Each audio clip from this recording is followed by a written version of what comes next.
the Democrats have taken one of two Georgia Senate seats that will determine which party controls the U.S. upper house and effectively the entire government. As we said, Ossoff is left, but his campaign is assuring media that they will win because the remaining votes to be counted are to come from Democrats. Meanwhile, Perdue is assuring media that they will put up a legal fight dragging this out. Let's get over to Derek Wallbank right now for the latest. So, Derek, when one side says they're going to sue, can you take it for granted that they think they're going to lose the count? Well, I think right now, look, the math is what it is, right? You know, every network and the Associated Press have gone and called one of these races for Raphael Warnock over Kelly Loeffler. The other one is not just a Jon Ossoff, David Perdue race, but it's also control of the Senate. You would expect this to be, you know, kind of a fight. It's also a little bit closer. Right now, Ossoff's ahead.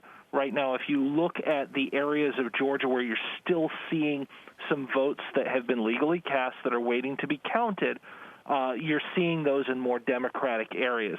So you'd probably rather be Jon Ossoff than David Perdue with both a nominal lead and more of your home turf left to count here. And you can see that you can read into the lines here in both of the statements that the campaigns put out, you know, with Perdue promising a fight, as you noted, and Ossoff basically saying, we think we're going to win when all of this is done.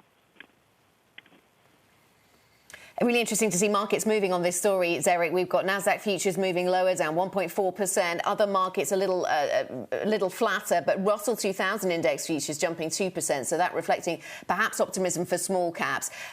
In terms of what this would mean, if we do see Democrats take control of the Senate, then Derek, clearly this clears the path to some extent. It still could be tight for some topics, but to some extent clears the path for the Biden agenda. What would be the first order of business, though? What would be the first relief? It would be maybe appointing the people that he wants to appoint.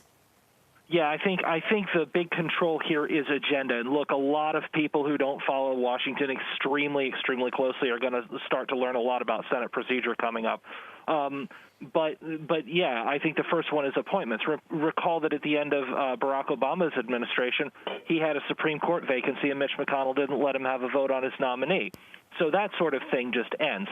The other thing is that you have a budget reconciliation process that lets you do some financial things. My colleague Steve Dennis had a great Twitter thread on some of the things that lets you do. Again, you get some of this, but not all of this. And so tax stuff, stimulus stuff, that would be along the lines that I would say that Democrats would have a better chance if they have full control of the Senate of getting what they want.